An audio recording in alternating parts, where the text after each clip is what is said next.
안녕하세요. 기능의학 하는 피부과 전문의 신아라입니다. 오늘은 저희 채널이 생긴 이후로 뜻깊은 날이 될 것 같아요. 책의 저자분을 모셨습니다. 저희 채널에 여러분들이 나오신 적 있지만 작가분을 모신 건 처음인 것 같아요. 귀에 관련된 어떤 이명이나 어지럼증이나 이런 것 때문에 고민이신 분들은 집중해서 끝까지 봐주시면 도움이 많이 될 것 같습니다. 이 책의 저자이신 원장님을 소개해드리도록 하겠습니다. 저는 이비인후과 전문이고요. 귀 전문의로 17년 이렇게 일하고 있는 문경래 원장이라고 합니다. 저희 채널의 구독자이기도 하시죠? 네, 맞습니다. 사실은 저희 자랑스러운 이화의 후배이십니다. 그래서 후배님이 쓰셨다고 해서 책을 봤는데, 물론 저는 이제 환자분들을 볼 때 딱 피부만 보지 않고 이런저런 얘기를 많이 하고 설문지를 통해서 전신적인 증상을 다 봐서 그렇기도 하겠지만, 환자분들 중에 이명이 있으시거나 매니얼 디지즈나 어지럼증이 있으시거나 돌발성 난청 이런 거를 겪으시는 분들을 굉장히 많이 만났어요. 그거에 대해서 궁금해하던 찰나에 이 책이 나와서 제가 봤는데, 제가 늘 여러분들한테 하던 얘기랑 비슷한 얘기를 하고 계신 거예요. 아, 그러면 한번 모셔서 환자분들한테 도움이 될 만한 그런 얘기들을 좀 같이 해봐야겠다. 그래서 모시게 됐습니다. 일하는 여자 의사들은 롤이 의사만 있는 게 아니고 엄마이기도 하고 의사 선생님이기도 하신데 어떻게 책까지 쓰게 되셨는지, 책을 쓰게 된 어떤 계기가 있었는지 궁금해요. 제가 원래부터도 환자분들한테 좀 이것저것 많이 이야기를 진료실에서 해드리고 싶었는데 진료실에서는 좀 시간이 한정되어 있다 보니까 많은 이야기를 못 드려서 좀 안타까웠었어요. 근데 안식년으로 미국으로 대학교에 학자로 가게 되면서 그때 좀 시간이 남으니까 이때 책을 써보자 해서 난청, 이명, 어지럼증에 대해서 이해하실 수 있게 쉽게 좀 적어봤습니다. 저희 환자분들을 볼 때 제일 많이 호소하시는 건 이명이신 것 같아요. 이명은 여러 가지 이유로 온다고는 알고는 있는데, 피부과를 찾으시는 분들한테 이명이 많을 수밖에 없는 이유는 뭐라고 생각하세요? 우선 이명을 호소하시는 분들이 여자분들이 훨씬 많으시고요. 그리고 이명이라는 질환 자체가 피부도 마찬가지지만 태어났을 때가 제일 좋은 상태에서 점점 시간이 지나면서 달팽이관이 조금씩 노화가 되거든요. 달팽이관이 노화가 되면서 생길 수 있는 큰 증상이 난청, 그 다음에 또 이명입니다. 그래서 이명이 어린 친구들이 아니라 보통 이제 30대, 40대, 50대 이렇게 넘어가면서 또 특히 여자분들이 많이 호소하기 때문에 피부과 선생님도 많이 보시게 되는 것 같아요. 맞아요. 그럴 수도 있고, 저희 환자분들이 많이 지쳐서 오시는 분들이 있어서 제가 알기로 스트레스랑도 좀 연관이 있는 걸로 알고 있는데, 그런 경우에 오는 이명은 아까 말씀하신 노화로 인한 이명이랑은 좀 다른가요? 이명이 기본적으로는 달팽이관이 노화가 되어 있기 때문에 이명이 시작이 되지만 그것만이 원인은 아니거든요. 크게 환자분들한테 설명드릴 때 세 가지가 원인이 된다고 말씀을 드려요. 첫 번째는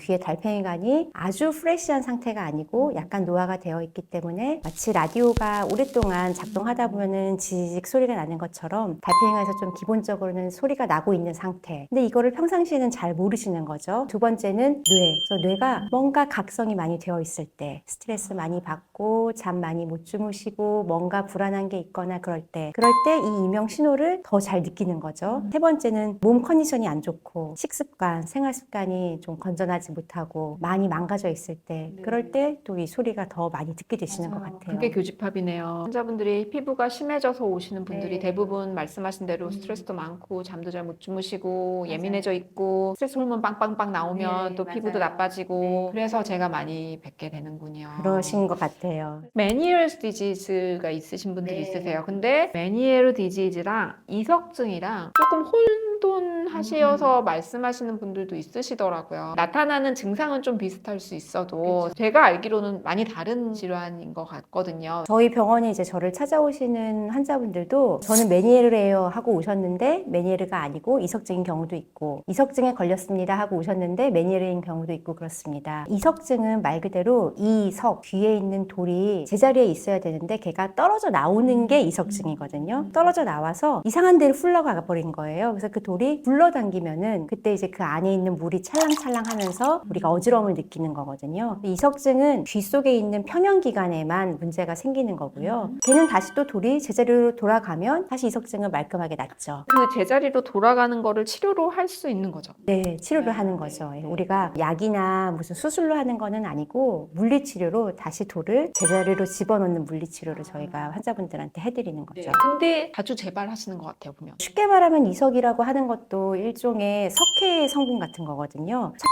번째는 비타민 D나 네. 칼슘이 부족할 때 여러분 이석증이 비타민 D 제가 항상 강조하죠. 비타민 D랑 칼슘이 부족할 때 이석이 좀 더 네. 잘 떨어지고 한 번 떨어진 이석이 잘 붙어 있다가도 또 떨어지기가 쉬운 거죠. 그래서 이제 이석증이 뭔가 우리가 오랫동안 같은 자세로 누워 있거나 아니면 크게 두부 외상, 머리가 다치거나 이게 딱 연구에 밝혀진 건 아니지만 제가 환자분들 뵈면은 스트레스 받고 몸 피곤하고 힘드실 때 이석증이 또 잘 와요.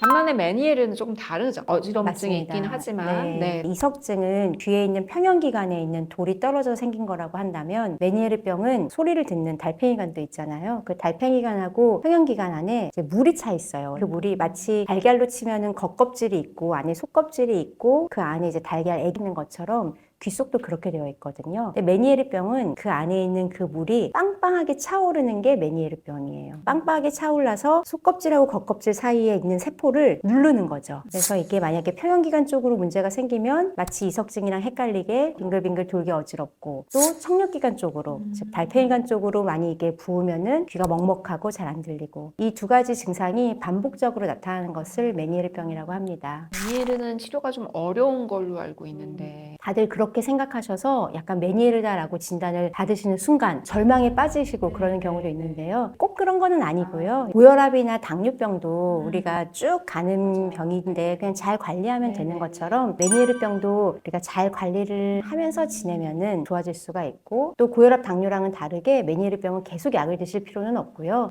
증상이 있을 때에만 약을 드시고 증상이 없을 때에는 또 마찬가지로 식생활 습관, 스트레스, 잠자는 거 이런 것들을 좀 주의하시면 됩니다. 그거는 모든 병의 기본인 것 같아요. 또 요즘에 젊은 분들이 취업도 좀 힘들고 삶이 좀 힘들어서 그런지 돌발성 난청을 진단받았다고 한동안 피부과는 좀 못 올 것 같아요. 이러시는 젊은 분들 많이 뵙거든요. 그거는 또 어떤 이유로 오는 거고 증상이 보통 어떻게 나타나는 거예요? 돌발성 난청은 말 그대로 돌발적으로 난청이 생긴 거를 돌발성 난청이라고 하는데요. 돌발성 난청은 달팽이관 안에 있는 세포가 무슨 이유가 됐든지 갑자기 다 손상이 돼버리는 거예요. 저도 제가 이비인후과 의사가 되기 전까지는 돌발성 난청 환자가 이렇게 많은 줄 몰랐어요. 환자 입장에서는 정말 청천벽력 같은 일이죠. 잘 지내다가 어느 날 아침에 일어났더니 오른쪽이 하나도 안 들려. 이렇게 하고 오시는 거거든요. 이제 달팽이관 세포가 갑자기 망가진 이유는 아직까지 우리가 정확하게 알 수는 없지만 크게 이제 생각해 보면 하나는 바이러스 감염. 바이러스가 달팽이관 안으로 침투해서 세포들이 싹 갑자기 손상되는 경우. 두 번째는 마치 뇌졸중처럼 혈관 문제. 뇌에도 이제 뇌로 가는 혈관이 막히면 갑자기 뇌졸중이 생기는 것처럼 달팽이관에 영양소를 공급하는 혈관이 막히면 달팽이관 세포가 갑자기 싹 망가지면서 청력이 떨어지는 거죠. 그러면은 그거는 회복이 되나요? 그렇게 망가진 세포들이? 돌발성 난청이 회복되는 율은 대략 한 30% 정도로 봅니다. 이게 골든타임이 있어서 빨리 치료를 시작하면 시작할수록 효과가 더 좋아요. 현재 돌발성 난청에서 할 수 있는 치료, 효과가 있다고 알려져 있는 치료는 스테로이드 치료, 고압산소 치료. 달팽이관에 산소를 좀 많이 공급해 주니까 세포들한테 일어나! 라고 이렇게 깨워주는 효과로 해볼 수 있는 치료입니다.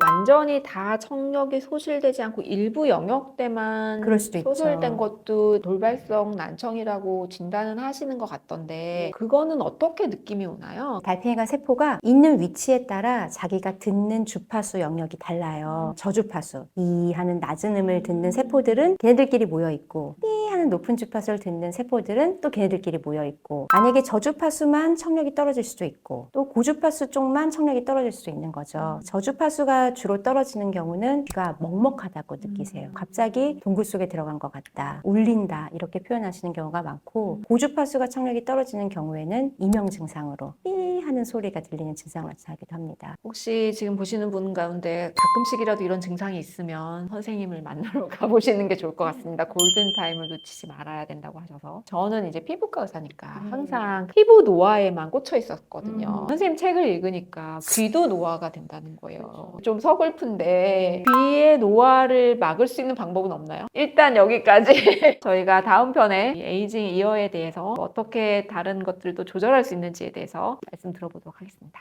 오늘도 피부가 보내는 신호를 놓치지 마세요. 키능의학 채널이 도와드립니다.